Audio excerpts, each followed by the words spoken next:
अस्सलाम वालेकुम and welcome to Fast Sports. You are watching golden boot. I am your host Ali Mirza. आइए नजर डालते हैं प्रोग्राम में आज की टॉप स्टोरीज पर। वर्ल्ड कप क्वालिफायर मैचेस में अर्जेंटीना और एक्वाडोर के दरमियान खेले जाने वाले मैच में दिफाई चैंपियन अर्जेंटीना की शानदार परफॉर्मेंस, मैच 1-0 से अपने नाम कर लिया। यूरो क्वालिफायर मैचेस में फ्रांस और आयरलैंड के दरमियान होने वाले मैच में फ्रांस की शानदार परफॉर्मेंस, 0 के मुकाबले में 2 गोल से मैच अपने नाम कर लिया। पीएसजी ने बड़े खिलाड़ी को चैंपियंस लीग की फहरिस्त से आखिर बाहर क्यों निकाला? बड़ी ऑफर भी स्टार खिलाड़ी को लिवरपूल छोड़ने पर मजबूर न कर सकी। गैब्रियल को किसी और क्लब नहीं जाने देंगे, मिकेल आर्टेटा आर्सेनल के कोच का साफ इनकार। पीएसजी के खिलाफ बयान देने के बाद नेमार ने फ्रेंच लीग से बेहतर सऊदी प्रो लीग को करार दे दिया। पाकिस्तानी खिलाड़ी ज़ेबा इसहाक को मैनचेस्टर यूनाइटेड ने साइन कर लिया। पाकिस्तान की जापान के खिलाफ बुरी शिकस्त के बाद टीम के हेड कोच शहजाद अनवर ने अपनी गलती को तस्लीम कर लिया। और अगर आप में टैलेंट है और आप हमारे शो का हिस्सा बनना चाहते हैं तो अपनी वीडियोस बनाइए और हमें व्हाट्सएप कीजिए। हम करेंगे उन्हें अपने प्रोग्राम में शामिल और बनेंगे लाखों यंगस्टर्स की आवाज़ और पहुंचाएंगे उन्हें मुतल्लिका इदारों तक। Welcome back to golden boot. और प्रोग्राम में शामिल करेंगे अर्जेंटीना और एक्वाडोर का मैच हुआ है जो कि 0-1 से अर्जेंटीना ने अपने नाम किया है। बहुत ही शानदार परफॉर्मेंस अर्जेंटीना की, और अर्जेंटीना में मेसी भी खेल रहे थे। जी हाँ, इंटर मियामी से हमने पिछले दिनों में शामिल किया था कि उन्होंने कुछ दिन का ऑफ लिया है और अपनी नेशनल ड्यूटीज़ जो है वो करना चाहते थे पूरी, और यहाँ पर वो एक दफ़ा से फिर लाइमलाइट में आए हैं।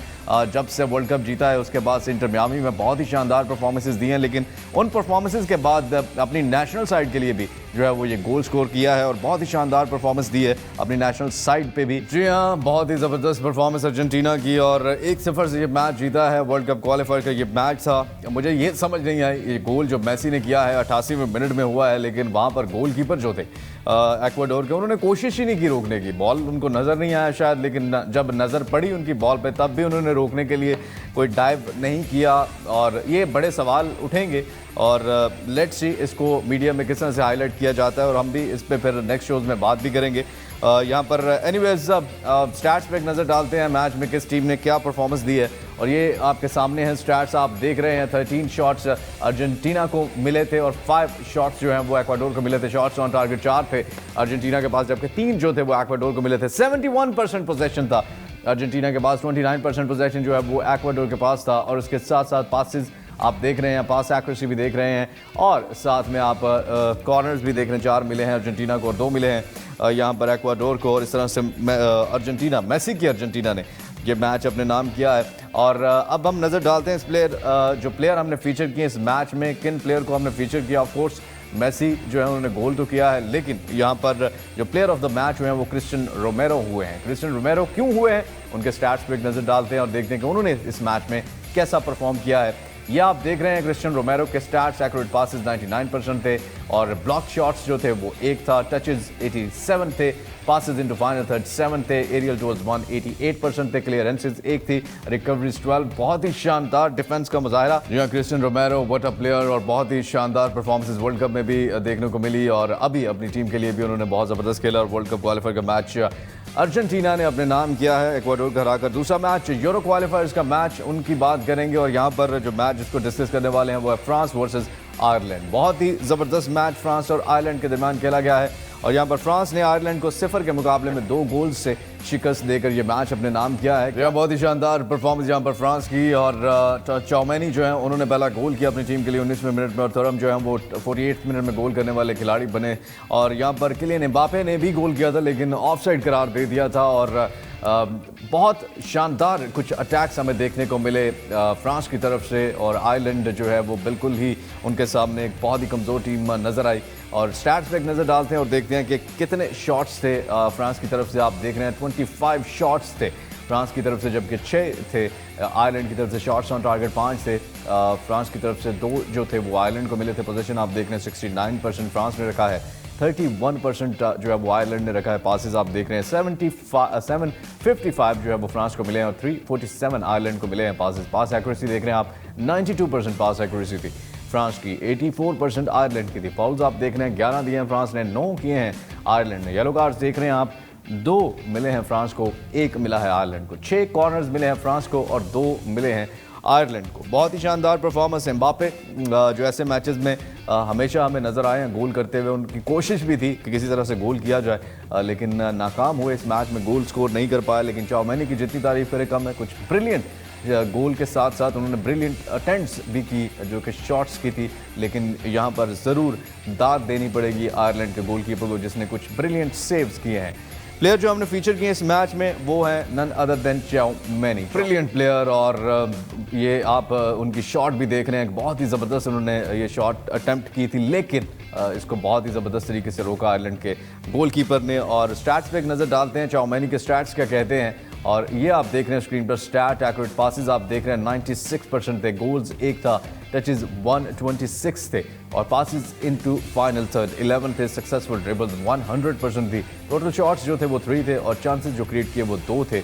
बहुत ही ज़बरदस्त परफॉर्मेंस, जितनी तारीफ करे कम। और फ्रांस ने 0 के मुकाबले में 2 गोल से ये क्वालिफायर का मैच अपने नाम किया है। यहाँ पर एक छोटी सी ब्रेक का वक्त हुआ चाहता है। Welcome back to golden boot, और प्रोग्राम में अब शामिल करेंगे गोल्डन बूट लेटेस्ट क्या चल रहा है अराउंड द वर्ल्ड, खबरें क्या हैं। सबसे पहली खबर हमारे पास है, और वो क्या है ये आप देख रहे हैं। Marco Verratti has been excluded from PSG UEFA official list for Champions League season.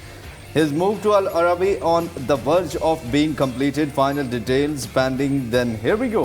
ये here we go जो है फैब्रिजियो अपनी ऑलमोस्ट हर ट्वीट में लिखते हैं, तो इसलिए माज आपने परेशान नहीं होना। आप मुझे ये बताएं कि मार्को वेराटी जो हैं उनको क्यों चैंपियंस लीग से बाहर निकाल दिया गया है, और अब जो इनकी जो मूव है उसके बारे में क्या खबरें? देखिए, ये एज टू माई नॉलेज ये जो ख़बर अभी जो ब्रेक की गई है, ये basically it has not come from his official source. ये इनकी जो एजेंट हैं वो राफेला पिमेंटा हैं, हम उनको फीचर भी कर चुके हैं, and she is very well known, very well network. और अर्लिंग हालैंड अवार्ड भी मिला उनको, एग्जैक्टली वो पॉपगा, अर्लिंग हालैंड, इतने बड़े बड़े वो खिलाड़ियों को मैनेज कर चुकी हैं। तो I think she is got very well established network. अगर इस रूमर के हवाले से कुछ होता तो she would have said it. अच्छा, तो मतलब आपको लगता है फैब्रिजियो अक्सर जो भी खबरें देते हैं वो 100% ट्रुथ पर मबनी होती हैं? अब वो स्टिल अभी ये ऑफिशियल सोर्स थे। इनकी एक्सक्लूजन के बारे में आई एम प्रीटी श्योर कि okay maybe there might, लेकिन आपको लगता है कि ये रूमर ही है, अभी तक कोई खबर नहीं है? क्योंकि आप ऑनलाइन जो इस बारे में एक थिंक क्लाउड बना हुआ है इनके बारे में, वो यही बना हुआ है, इसी वजह से बना हुआ है कि it's probably to run him down. इनकी रेटिंग डाउन हो रही है, तो एक खबरों में इनको लेकर इनका नाम लिया जा रहा है ताकि इनकी परफॉर्मेंसेस का जिक्र किया जाए, या एक पोटेंशियल ट्रांसफर मूव कहीं और बने। PSG पहले एक बड़े क्राइसिस में से गुजरी है, क्राइसिस इन अ सेंस जैसे नेमार भी चले गए, मेसी भी चले गए, किलियन एम्बापे के साथ जो मसाइल चल रहे हैं उनके, वो भी हम काफ़ी डिटेल में व्यूवर्स आपको बता चुके हैं। तो अब आपको लगता है कि जो 1-2 खिलाड़ी रह गए हैं, कुछ खिलाड़ी लिए भी है उन्होंने, 1-2 साइनिंग्स भी बड़ी अच्छी की है, तो कुछ मार्को वेराटी बड़े इंपॉर्टेंट प्लेयर है उनके लिए, तो क्या ये इसलिए भी खबर है कि शायद उनको वो डिस्टर्ब किया जाए अपनी कंफर्ट जोन से? जी हाँ, मे बी इस बात में भी सदाकत हो, बट अभी ये र्यूमर है और इसकी प्रोबेबिलिटी जो है वो भी इट्स रनिंग डाउन। चलिए लेट्स सी आने वाले दिनों में फैब्रिजियो की ये बात कितनी सच साबित होती है, हम अपने व्यूवर्स के साथ ज़रूर शेयर करेंगे। और लेकिन ये बड़ा एक धचका लगेगा PSG को अगर इनको चैंपियंस लीग में नहीं खिलाया जाता और उसके साथ साथ ये मूव कर जाते हैं। नेक्स्ट हमारे पास क्या खबर है? नेक्स्ट खबर बहुत ही इंपॉर्टेंट है और ये है मोहम्मद सलाह के बारे में। मोहम्मद सलाह will not leave Liverpool this year despite being offered a contract worth between $500 million and $600 million over 3 years। जी, आपको क्या लगता है? जर्गन क्लॉप ने कहा था कि नहीं जाएंगे, अब लिवरपूल की तरफ से भी ये खबर आ रही है और मोहम्मद सलाह ने तो जाने के लिए कहा था और इतनी बड़ी अमाउंट उनको मिल रही है, आपको लगता है कि चले जाना चाहिए क्योंकि 1 साल ही रह गया वैसे भी उनका? जी, इट्स लॉट ऑफ मनी और ये ऐसी ऑफर नहीं है कि जिसको उन्हें रिजेक्ट करना चाहिए। और सऊदी प्रो लीग अभी भी इसलिए पॉपुलर हो रही है कि वहाँ पर दुनिया भर से, स्पेशली यूरोप से बहुत से स्टार खिलाड़ी जाकर वहाँ पर, और इनके लिए एक प्लस पॉइंट भी है ना कि एक एनवायरनमेंट ऐसा है, जैसे हाज उमरा के लिए पहले इनको ऑफ डेज में जाना पड़ता था, तो जैसे साडियो माने ने किया है और करीम बेंजेमा ने भी उमरा की सादत हासिल की है, तो इनके लिए भी एक वो जो कल्चरल, क्योंकि मिस्र के हैं, ये इजिप्ट के हैं, तो वो थोड़ा सा कल्चर इनको वहाँ पे अपना सा मिलेगा और आपको इतनी बड़ी अमाउंट भी मिल रही है, वैसे भी अपने करियर के वो ट्वाइलाइट की तरफ जा रहे हैं, तो आई थिंक सो शायद चले जाएं। लेट्स सी इनकी तरफ से क्या बयान आता है मोहम्मद सलाह की तरफ से। और नेक्स्ट हमारे पास क्या खबर है प्रोग्राम में शामिल करते हैं और वो है Arsenal never wanted to sell Gabriel Magalhaes this summer, never a concrete option despite interest from Saudi, not even a negotiation between club। ये जो है वो नॉट इवन फॉर 200 मिलियन, जी हाँ 200 मिलियन के ऊपर भी जो है वो मिगेल आर्टेटा कह रहे हैं कि भाई गैब्रियल कहीं नहीं जा रहे, ये आर्सेनल में ही है। पहले भी एक दिन खबर आई थी कुछ ऐसी, तो उन्होंने क्लियर किया था, लेकिन अब उन्होंने काफ़ी वो क्या कहते हैं खुले अल्फाज में कह दिया है कि भाई वो कहीं नहीं जा रहे। आपको लगता है कि ये मिकेल आर्टेटा खुद से कह रहे हैं या प्लेयर कहीं ना कहीं खुद से कुछ सोच के बैठा हुआ है, या ये कोच की अलग बात है और कल को हमें पता चलेगी कि गैब्रियल कह रहे हैं कि वो जा रहे हैं? उनके पैगाम से तो वाजे लगता है कि वो ये वजाहत दे रहे हैं कि इज़ नॉट गोइंग एनीवेयर, और ये खिलाड़ी ऑब्वियसली उनके उसके फ्यूचर के लिए उन्होंने कुछ प्लान किया हुआ है, उस पर कुछ डिपेंड किया जा रहा है। इसी वजह से वो इस बात की क्लैरिफिकेशन दे रहे हैं कि हम were not interested in moving him, और जितने मर्जी पैसे हमें सऊदी प्रो लीग से मिले। चलिए about money, it's about value of the player. और आर्सेनल को ज़रूरत भी है, क्योंकि आर्सेनल की जो परफॉर्मेंसेज अभी तक आई हैं वो बहुत क्लिनिकल परफॉर्मेंसेज नहीं है, और पिछले सीजन भी आपको मालूम है कि बेंच स्ट्रेंथ ना होने की वजह से जो है वो आर्सेनल सेकंड पोजीशन पे ख़त्म कर पाई थी। आगे चैंपियंस लीग भी शुरू होने वाली है इसी सितंबर में, और उसके लिए जो है वो आपको अपने सारे खिलाड़ियों को जो है वो क्या उसे कहते हैं बिल्कुल तैयार रखना पड़ेगा। नेक्स्ट हमारे पास क्या खबर है, और नेक्स्ट खबर ऐसी है, ये नेमार है। नेमार मेरा ख्याल है आजकल मास जो है वो हाईलाइट में रहने के लिए ऐसे जो है वो बयान दे रहे हैं, क्योंकि परफॉर्मेंस तो दे नहीं पा रहे, और परफॉर्मेंस की बजाय ऐसे बयान दे देते हैं कि चले इनको भी जो है वो थोड़ा लाइमलाइट मिले। लेकिन पर्सनली मैं अर्ज करना चाहूँगा, मैंने बड़ा क्लोजली इनका जो ट्रांसफ़र हुआ है और उससे पहले भी ये जिन हालात से पेचीदा हालात से गुजर रहे थे, मैंने ऑब्जर्व किया है कि वो अभी तो he is very happy for what he has. Saudi pro league में भी वो कंपेयर कर रहे हैं और बता रहे हैं कि फ्रेंच लीग से वो बेहतर है। नहीं, वो तो ये इनकी आदत है, जहाँ भी जाते हैं वो कहते हैं पीछे सब खराब था, अब जो है वो ठीक है। और आई थिंक उनके पास अभी कुछ वक्त है अभी खेलने के लिए। क्या है मतलब, मुझे तो ये समझ नहीं आ रही कि आप कल जो है वो बयान दे रहे हैं कि बहुत ज़्यादा हमारे लिए it's like a help me and for Messi PSG में रहना। आप भाई अपने बिहाफ पे बयान दे सकते हैं, ठीक है, आपने छोड़ा, आपने ये बयान दे दिया। अब आज आप ये बयान दे रहे हैं कि सऊदी प्रो लीग जो है वो बहुत बेहतर लीग है फ्रेंच लीग की निस्बतन, तो आप गए ही क्यों थे वहाँ पे? ठीक है, आप पहले किसी और लीग में चले जाते। तो ये मामलात है ना, आप जब किसी क्लब को छोड़ देते हैं तो दैट डजंट मीन कि आप उसके बारे में इस तरह से जब बात, ये आपको लगता है प्रोफेशनलिज्म है इनका, और यहीं से आपको नहीं लगता लैक करते हैं? आई थिंक वो कुछ इमोशंस कंसील किए हुए उन्होंने। PSG के दौर में उनके साथ जब फिजिकली भी चैलेंज होते थे, ग्राउंड में उतरते ही उन्हीं को पर्टिकुलरली टारगेट किया जाता था, दौड़ने तक नहीं दिया जाता था। This is what I have been observing from a very long time. अब मैंने और कुछ आप लोगों ने अपने प्रोग्राम में भी फीचर किए हैं इसी तरह के वाक़यात कि उनकी ट्रांसफ़र तबादलों के हवाले से कितनी र्यूमर्स हुई और उनको कितना टारगेटेड साइकोलॉजिकली प्रेशराइज रखा गया। ऑब्वियसली एक तो वो ब्राज़ीलियन है, तो बार्सिलोना से क्यों गए थे? बार्सिलोना से भी इसी तरह के हालात है। इनकी एक इंस्टिंक्ट आपको माननी पड़ेगी कि उनमें एक नेचुरल एबिलिटी है बॉल कैरी करने की, बॉल टैकल करने की, और वो एक स्टारडम का जो बर्डन है ना वो अपने शोल्डर पर वो कैरी कर सकते हैं। ये बड़ी यंग एज से उन्होंने बता दिया हुआ है, और इसीलिए जब अपने ऑपोजिट या अपनी ही साइड के ऊपर वो उसी कैलिबर के कुछ प्लेयर्स देखते हैं तो जाहिर है जब जहाँ दो सितारे आएंगे या दो हरीफ आएंगे तो वहाँ इस तरह मुसाफकत की हल्की फुल्की तो फिर चलती है। नहीं, हल्की फुल्की चलती है वो, और वो चीज़ आपकी परफॉर्मेंस को बेहतर बनाती है ना। फ्रेंच लीग में तो इनकी परफॉर्मेंस बिल्कुल सिफर थी। एम्बापे जैसे भी थे, मेसी जैसे भी थे, वो कुछ ना कुछ मैचेस में परफॉर्म कर देते थे, मतलब फ्रेंच लीग टाइटल जितवाया है। अब अगर उस जीत को देखा जाए तो वहाँ पे नेमार का जो रोल है अगर आप देखें तो वो शायद बहुत कम फ्रेंच लीग टाइटल जितवाने में, किलियन एम्बापे का ज़्यादा है, मेसी जो है उनका शायद थोड़ा बहुत ज़्यादा हो नेमार की निस्बत। ओके, इट्स फेयर इनफ, आप नहीं उसमें सेटल हुए, आप चले गए हैं। अब आप सऊदी प्रो लीग में हैं, आप वहाँ के बारे में बयान दे रहे हैं, लेकिन फिर भी आप अभी तक पीछे ही अटके हुए हैं, अपने पास्ट में ही फंसे हुए हैं। अपनी कुछ बुरी मेमोरीज हैं जिन पे रिफ्लेक्ट कर रहे हैं। यही चीज़ें इनकी परफॉर्मेंस को भी हिट कर रही है ना, यही चीज़ें। ये अपनी परफॉर्मेंस पे क्यों नहीं फोकस कर रहे?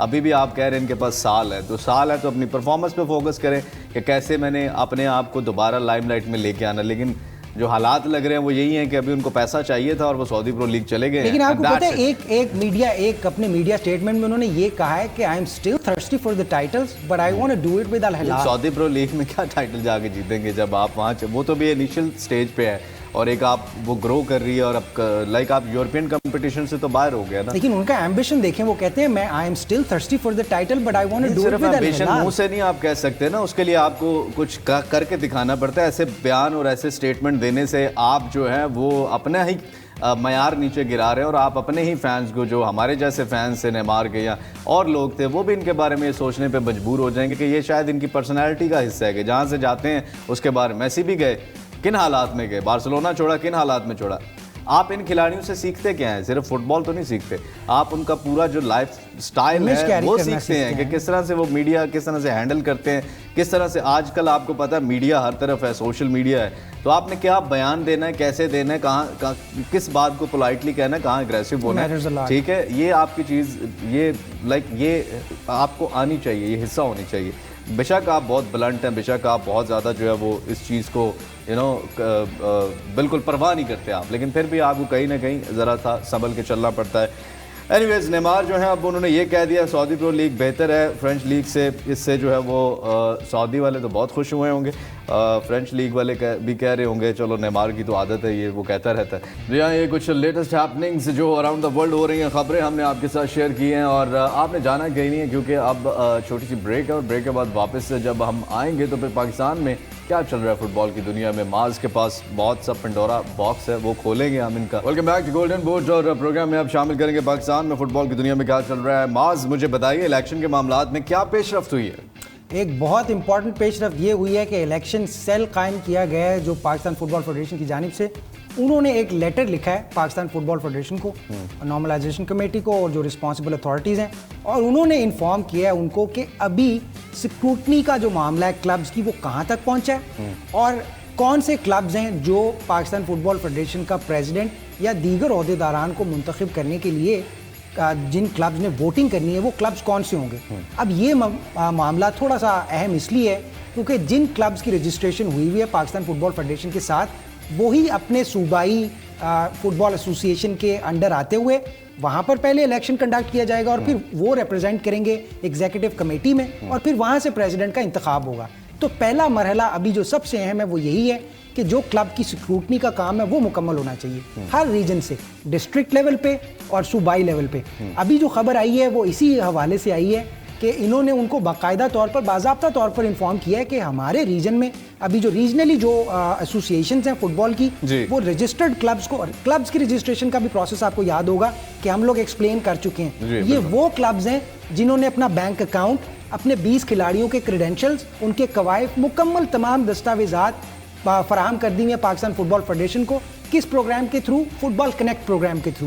ये पाकिस्तान फुटबॉल फेडरेशन का प्रोवाइड करता है एक सॉफ्टवेयर लिंक है जहां पर वो रजिस्ट्रेशन मुकम्मल करते हैं और उनको बताते हैं जिनकी रजिस्ट्रेशन मुकम्मल हो चुकी है, बैंक अकाउंट होल्डर हैं, वो क्लब्स वोट करने के लिए एलिजिबल हैं, और वो वोट करेंगे अपने रीजनल एसोसिएशंस को। वहाँ पर प्रेसिडेंट जब मुंतखब हो जाएगा और दीगर अहदेदारान मुंतखब हो जाएंगे तो वो रिपोर्टिंग, उनकी रिपोर्टिंग अथॉरिटी होगी पाकिस्तान फुटबॉल फेडरेशन की एग्जीक्यूटिव कमेटी, जो 26 मेंबर्स मिलके एक प्रेसिडेंट मुंतखब करते हैं। ठीक है। अच्छा, मुझे ये बताएं, ये फीफा की तरफ से भी वार्निंग दी गई है कि आपके पास जो डेडलाइन है वो यहाँ तक है और तब तक आप इलेक्शंस का मामला करवा लें। इस पेशरफ्त के बाद आपको कब तक होते हुए नजर आ रहे हैं election? I think it is started to move on, process शुरू हो गया। मार्च तक है ना डेडलाइन? जी हाँ, आप बिल्कुल दुरुस्त फरमा रहे हैं। मार्च तक हमारे पास फीफा की डेडलाइन है, और उससे पहले पाकिस्तान फुटबॉल फेडरेशन ने ये मामला तय करना है नॉर्मलाइजेशन कमेटी के साथ मिलकर। काफी अर्से से लटक रहा है, और बहुत, जी हाँ, चलें अभी बड़ी तवज्जो ली है, और अभी पेशरफ्त हुई है, अच्छी बात है, और वी आर होपफुल कि ये इसी साल में जो है वो इलेक्शन करवा लिए जाएं, क्योंकि ख़त्म होते होते या नई चीज़ संभालते संभालते भी काफ़ी वक्त लग जाता है। नेक्स्ट हमारे पास है ज़ेबा इसाक, जो कि पाकिस्तानी याद प्लेयर हैं। उन्होंने मैनचेस्टर यूनाइटेड साइन कर लिया है, और बहुत ही शानदार ये न्यूज़ है। आप मुझे ये बताएं कि मैनचेस्टर यूनाइटेड तो साइन कर लिया, क्या नेशनल साइड जो है या फेडरेशन की तरफ से उनको अप्रोच करने की कोशिश की गई है कि पाकिस्तान के लिए भी खेले? जी हाँ, इस बारे में एक खबर है, आप बिल्कुल दुरुस्त फरमा रहे हैं। आपकी जो एंटिसिपेशन है या जो गट आपका काम कर रहा है वो बिल्कुल दुरुस्त काम कर रहा है। पाकिस्तान फुटबॉल फेडरेशन ने एक और बरतानवी निजात खिलाड़ी को टीम का हिस्सा बनाने के लिए राब्ता कर लिया है, विच मीन्स के फ्यूचर में ये जो ओवरसीज प्लेयर्स हैं ये टीम का हिस्सा बनते रहेंगे, खवातीन की टीम में भी, मर्दों की टीम में भी। अब देखने में ये आया है कि फिलहाल जो रीसेंट लॉट है, जिनमें से नादिया खान भी आपको याद होगा मालदीव के खिलाफ सैफ चैंपियनशिप में जिन्होंने खवातीन की जो हुई थी उसमें 4 गोल्स किए थे। Exactly. तो प्लेयर्स और इंडक्ट किए जा रहे हैं। अच्छा, आपको नहीं लगता लोकल प्लेयर्स के साथ ये ज्यादती है, या मतलब आप अपना इंफ्रास्ट्रक्चर वैसा बना नहीं पा रहे और आप बाहर से खिलाड़ी, मतलब आपका जो इन शॉर्ट ये वो क्या कहते हैं कि एक मुख्तसर सा प्लान लग रहा है कि किसी तरह बस मैचेस जीतने हैं, बाहर के प्लेयर खिला लो, किसी तरह से इनको अंदर डालो और बस हम एक विक्ट्री है वो थोड़ा सा हमें नज़र आ जाए। मतलब अपने प्लेयर्स की डेवलपमेंट का प्रोग्राम क्यों नहीं स्ट्रांग बना रहे हैं, वैसा क्यों नहीं बना रहे? वैसे ये सवाल तो आपका लॉजिकल है। मुझे ये लगता है कि अभी फोकस जो है वो सिर्फ एक तरफ है। अगर इस फोकस में तवाज़न रहे ना कि हमें ऐसा प्लेयर चाहिए। हमारे यहाँ फोकस बड़ी मुश्किल से होता है ना, जब फोकस हो जाता है फिर उसको हटाते हटाते फिर 10 साल लग जाते हैं कि अब दूसरी चीज़ पे फोकस करना है, क्योंकि वो कहेंगे कि पहले हमने इतनी मुश्किल से इस पे फोकस करके ये स्टैंड लिया, अब जब वो एक आपको कामयाबी मिलने लगी है तो अब दूसरी तरफ मतलब आप ऐसा कैसे कह सकते हैं? मतलब मुझे तो समझ नहीं आती है हमारे इदारों में कौन से लोग बैठे हुए हैं कि जब आप एक प्रोफेशनल काम कर रहे हैं वहाँ पे आपके पूरे प्लान्स बनते हैं, आप पूरी चीज़ें बनाते हैं और उनको लेके चलते हैं। ऐसे कैसे कह सकते हैं आप इतनी बड़ी डेजिग्नेशन पे बैठ के कि पहले हम ये कर लें बाद में हम वो कर लेंगे? मतलब भाई आपको बिठाए इसलिए किया गया है कि आपने अपने लिमिटेड रिसोर्सेज में रहते हुए, और मिसाल वही स्पेनिश विमेन टीम की है, वर्ल्ड कप जीता है उन्होंने, ठीक है, हरासमेंट के केसेस हैं, लड़के आ रही थी अपनी फेडरेशन से, मसले चल रहे थे, प्रॉब्लम्स चल रहे थे, पूरी दुनिया में न्यूज़ कवर कर रही थी उसको, लेकिन वर्ल्ड कप जीत गए हैं वो, ठीक है।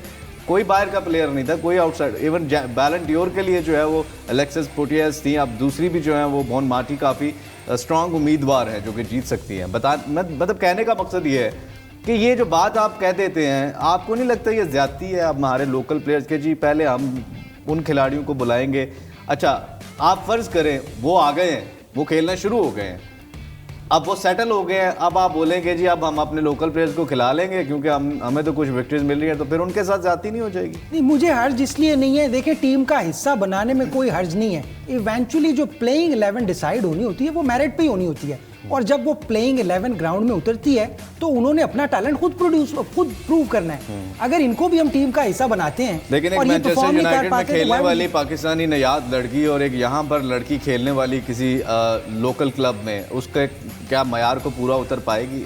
व्हाट आई एम सेइंग कि आप उसके लेवल को क्यों नहीं बढ़ा रहे, उस वहाँ पे डेवलपमेंट क्यों नहीं कर रहे कि वो भी उस लेवल पे खेल सके, और जब मुकाबला हो तो फिर दोनों का मुकाबला नज़र भी आए। यहाँ पे तो साफ नज़र आ रहा है ना कि वो ज़ेबा इसहाक जो है वो जीत जाएगी। मतलब आपके लोकल टैलेंट के आगे तो ज़ेबा का टैलेंट ज़्यादा हो जाएगा ना, क्योंकि उसके पास वो डेवलपमेंट उस प्रोसीजर में से निकली है। वो ये बात आपकी ठीक है, उनको एक एडेड एडवांटेज होता है। वो डेफिनेटली जिस एनवायरनमेंट में वो खेल रहे हैं, जिस मयार का फुटबॉल वहाँ हो रहा है, हमारे पास अभी वैसा इंफ्रास्ट्रक्चर एस्टैब्लिश्ड नहीं है। बट ऐसा भी नहीं है यही सुनते आए हैं कि हमारे पास कुछ भी नहीं है, हमारे पास इंफ्रास्ट्रक्चर भी नहीं है, हमारे पास ये भी नहीं है, हम नाजुक मोड़ पे हैं, हम ये वाले मोड़ पे हैं, और हमारे यहाँ ये हो रहा है और अभी ये हो रहा है और अब ये होगा और आगे क्या होगा। मतलब ये होगा और हुआ और क्या होगा, और ये पास्ट और फ्यूचर की बातें। एनीवेज उम्मीद यही है, चले ज़ेबा इसहाक के लिए तो अच्छी बात है, वो हमें पाकिस्तान की तरफ से खेलती हुई नज़र आए, लेकिन ये बड़े मतलब दुख से कहना पड़ता है कि हमारे यहाँ अक्सर यही बात हमें सुनने को मिलती है कि ये नहीं है वो नहीं है, तो अभी तो वक्त लगेगा, अभी तो ये होगा, अभी तो वो होगा।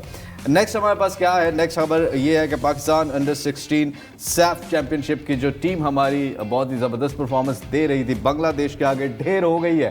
बांग्लादेश के आगे उन्होंने कहा कि नो सॉरी हम नहीं जीत सकते, 2-1 से हार गई है। और ये इसको आप किस तरह से वो मिर्च मसाले लगाए जाएंगे कि जी वो ये हो गया था, तो देखें ना हमने तो 2 मैचेस जीत लिए, हमने तो देखें 2 मैचेस जीतना भी बड़ी हमारी कामयाबी है। अब इस पे क्या इरशाद फरमाती है हमारी फेडरेशन, या आप क्या इरशाद फरमाते हैं? मैं तो जनाब अर्ज़ कर सकता हूँ, और वो यही अर्ज़ कर रहा हूँ कि it's not something to look down upon, because उन्होंने ट्राई किया है, 2 मैचेस जीते हैं, और वो कहीं ना कहीं they've made it to somewhere, semifinal तक वो आए हैं। अभी यही 6 टीम्स हैं, इन्हीं के साथ खेलकर हमें मैच्योर होना है। मैं पहले भी अर्ज कर चुका हूँ, वो है अंडर डेवलपमेंट, और अभी बहुत से ऐसे लम्हात आएंगे जहाँ पर हमें अपना यकीन और जो उन पर एक एतमाद है वो हमें उसको खोखला नहीं होने देना, हमें उसको मेंटेन रखना है, कायम रखना है, और उनको वकअप करते रहना है। और डेफिनेटली इंशाल्लाह अगर आप रुके नहीं, चलते रहे, तो कहीं ना कहीं पहुंच ही जाते हैं। नहीं, ये अच्छी बात है जो आप कह रहे हैं। एटलीस्ट हमें अंडर 16 जो टीम है उनकी तरफ से कुछ खेलने को तो देखा, कुछ परफॉर्मेंसेस तो नजर आई। हार जीत एक अलग चीज़ है, उन्होंने कुछ तो अचीव किया। वो जो एक ट्रेनिंग हो रही थी कैंप्स में थे, कुछ तो अचीव किया जो कि हमें नज़र भी आया। तो जहाँ पे कुछ आप अचीव करेंगे वहाँ पे हम आपकी तारीफ ज़रूर करेंगे। और आपने हमें वो मोमेंट दिया, प्राउड मोमेंट दिया, जिसमें आपने वो 2 मैचेस जीते हैं। और कोई बात नहीं, 2-1 से भी जो ये जो नज़र आ रही है माज हार जो है उसमें एफर्ट नज़र आ रही है कि 2-1 से मीन गोल भी किया है, एक और हो गया, इट्स ओके, ये गेम है। और हमारी जो है वो दुआएं भी आपके साथ है कि आप आगे जो है वो अच्छा परफॉर्म करें। आज आप यहाँ तक पहुँचे हैं तो कल को इंशाल्लाह हमें सेमीफाइनल फाइनल्स में भी दिखेंगे। नेक्स्ट जो हमारे पास खबर है वो हम प्रोग्राम में शामिल करना चाहेंगे, और ये खबर है शहजाद अनवर साहब जो कि अंडर 23 के कोच हैं, हेड कोच, और उन्होंने वही कहा है जो हमें वही बात बचपन से सुनते आते हैं, हार गए उसके बाद वो कह देते हैं कि जी ये हो गया वो हो गया। जापान से इतनी बुरी शिकस्त अंडर 23 की जो हुई है उसके बाद क्या अब वो कह रहे हैं अपनी गलती क्या तस्लीम कर ली उन्होंने एक्नॉलेज किया कि हमारी दिफाई हिकमत अमली कमज़ोर थी, हमसे जो एक्सपेक्ट किया जा रहा था वो हम नहीं कर सके। तो हम शो में बैठ के क्या कह रहे थे जब मैच हारे थे, यही बात कर रहे थे हम कि जब आपको पता है कि आप जापान के अगेंस्ट खेल रहे हैं, जब आपको मतलब आप बाद में बयान दे रहे हैं कि वो हमसे गलती हो गई जी, कि वो उनकी तो हमारी डिफेंस, तो आपको पहले नहीं पता था कि जापान की टीम जो है वो इतनी ज़बरदस्त टीम है और इतनी ज़बरदस्त परफॉर्मेंस देती आ रही है, तो आप पहले से ही अपनी डिफेंसिव लाइन को वो बना के रखेंगे भाई हमने इनके अगेंस्ट जो है वो गोल नहीं बस अब करने देना, इनको खुद ड्रॉ भी कर लेते तो बहुत बड़ी अचीवमेंट होती। ठीक है, आप ना करते काउंटर, आप अपनी टीम ही खड़े रहते, जापान वालों को खेलने देते वहाँ, मतलब आपको पहले नहीं पता था। ये आपको नहीं लगता ये बड़ी एक मतलब इमेच्योर सी अप्रोच है कि हमें वो जी हम जो है वो हमसे दिफा में गलती होगी और ये होगी। नाकामी की वजह तो उन्होंने तस्लीम की है कि ओके दे प्लेड बेटर, ठीक है, अब हमें आइंदा मैचों में हमें बेहतर खेल पेश करना है, लेकिन उनके प्लेइंग स्टाइल के ऊपर उन्होंने कमेंट ज़रूर किया है कि उनका प्लेइंग स्टाइल ऐसा था जो हम जिसके लिए तैयार नहीं थे। ऐसी प्लेइंग स्ट्रैटेजी जो है उनकी गेम प्लान जो उनका था। तो ये हेड कोच साहब का काम क्या होता है? वाह डेफिनेटली ये मैं आपकी बात से बिल्कुल मुत्तफिक हूँ, लेकिन अब देखें वो फेलियर भी तो तस्लीम कर रहे हैं कि okay we fail. This is not the solution ना कि आप हार गए और उसके बाद मान लीजिए हम हार गए हैं, आपकी तरफ से एफर्ट ही नहीं नजर आई, आपकी तरफ से कुछ नजर ही नहीं आया, मतलब आप क्या कर रहे थे? आपको पहले नहीं पता था जापान, और आपकी ब्रिलियंस कहाँ पे थी कि आप बाद में कह रहे हैं कि हमें नहीं पता था वो तो ऐसे खेल जाएंगे। ठीक है, मतलब आप हेड कोच है ना, आपने तो यही तो सारा स्ट्रेटजीज बनानी होती है ना कि एक स्ट्रेटजी ए पे आपने फॉलो किया, अगली टीम की देखी कि अच्छा वो इस तरह से खेलें तो आपने फ़ौरन मूव किया और स्ट्रेटजी जो है वो दूसरी स्ट्रेटजी आपने अपना ली है, तीसरी स्ट्रेटजी अपना ली।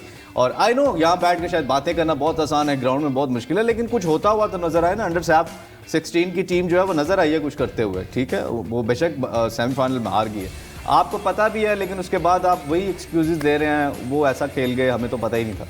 ठीक है, वो जो अपने काम पे मतलब एक ड्यूटी है आपकी, और अगर आप ये कह दें कि हमें तो पता ही नहीं था, मतलब ये क्या है, ये मैच्योरिटी नहीं है तो क्या है? तो अब इसको कवर करने के लिए तो हम कुछ नहीं, लेकिन ये थोड़ा सा हमें ख्याल रखना चाहिए कि अभी दिस इज आई फील के this is a little too early to criticise, let them finish the tournament first. हम 1 बाय 1 हम इसको एवेलुएट करेंगे और अगर कभी ज़रूरत पेश आई तो हम उनका बयानिया डायरेक्ट भी प्रोग्राम में शामिल करने की पूरी कोशिश करेंगे। लेकिन मुझे लगता है कि अभी टूर्नामेंट का जो हमारे 2 बाकी के मैचेस हैं, बहरीन के खिलाफ और पैलेस्टीन के खिलाफ, वो हमें हो जाने देने चाहिए, इनको मुकम्मल तौर पर लेट देम प्ले और फिर उसका रिजल्ट देखते हैं। चलिए लेट्स सी, बिल्कुल, और हमारी दुआएं हैं भाई आप अच्छा परफॉर्म करें और हमें जो है वो हम भी तारीफ़ करें और हमें वो परफॉर्मेंस, आप हार जाएं बेशक, लेकिन वो परफॉर्मेंस नजर आए ना। आप एटलीस्ट मैच हारने के बाद ये ना कि हमें तो पता नहीं था कि वो ऐसा खेलेंगे और उनकी ये स्ट्रैटेजीज होंगी तो इसलिए जो है वो हम हार गए हैं और हमें जो है वो हमारी दिफाई जो वो थी हिकमत अमली वो कमजोर थी। और तो ये तो नहीं एटलीस्ट कहना चाहिए था कि we were not ready for this strategy. So what you guys have been doing in the training और planning, आपके इतने सेशंस हुए हैं, आप इतने सालों से हैं, आपको मतलब एक 10 दिन पहले तो नहीं आपको हेड कोच बनाया ना, बड़ा आउटरेजियस किस्म का बात है कि आपने पहले क्या जापान को ऑब्जर्व नहीं किया? वो ये आपका होमवर्क ही नहीं था कि जापान, आपका होमवर्क क्या था कि जापान ऐसा खेल जाएगा? मतलब आप जापान ने तो मेरा हाल है कुछ भी नहीं एफर्ट की होगी क्योंकि उनको पता था एक कमजोर टीम के अगेंस्ट हम खेल रहे हैं, सिंपल स्ट्रेटजीज के साथ खेला होगा उन्होंने। द थिंग इज दैट आपका होमवर्क ही नहीं था कि वो क्या उनकी फॉर्मेशंस है क्या नहीं है। और ये भी बात बिल्कुल ठीक है, आप सही कह रहे हैं कि we should have had more than one plan. एक अगर आपकी एक स्ट्रेटजी नहीं चल रही तो you should have a fall back plan कि ये काम नहीं किया तो चलो बी प्लान चलेगा, वरना बी फर्ज करें अगर 1-2 गोल हो गए उसके बाद भी हमें डिफेंसिव दिफाई हिकमत अमली क्यों नजर नहीं आई, वो क्यों 6 गोल हो गए? ठीक है, ये बात हम कर रहे हैं। और फिर ऑन किया जाए ऐसे स्टेटमेंट के साथ, नहीं है कि जीत हार की बात नहीं हो रही, वो जो परफॉर्मेंस है उसके बारे में बात हो रही है कि मतलब कुछ नजर ही नहीं आया ना, वो ऐसे ही था भाई चले जाओ, वही जो हम देते हैं वो कुछ तराने वराने लगा के चलो भाई, वो मोटिवेट कर दिया थोड़ा सा, वो 1 गोल हुआ, आपकी सारी मोटिवेशन खत्म, कोई प्लान कोई कुछ नहीं। Anyways let's see next matches में अच्छा परफॉर्म करे और हमें जो है वो शहजाद अनवर साहब की तरफ से जो है वो कुछ अच्छा सुनने को मिले, बजाय इसके कि वो ये कह दें कि वो जी फ़लस्तीन जो है वो अच्छा खेल गई है और हम जो है वो नहीं अच्छा खेल पाए। बहुत शुक्रिया माज, आपने हमारा साथ दिया। आज के प्रोग्राम के लिए बस इतना ही। अगर आप में टैलेंट है, आप अपने टैलेंट को शोकेस करना चाहते हो तो अपनी वीडियोस भेजिए हमारे दिए गए व्हाट्सएप नंबर पर 0311777368 पर। हम उसे अपने शो में फीचर करेंगे। अपने मेज़बान अली मिर्ज़ा और माज अहमद को इजाज़त दीजिए। आप इस प्रोग्राम को रिपीट पे देख सकते हैं fastsports.tv हमारी वेबसाइट और फास्ट स्पोर्ट्स पी के यूट्यूब पे। अल्लाह हाफ़िज़।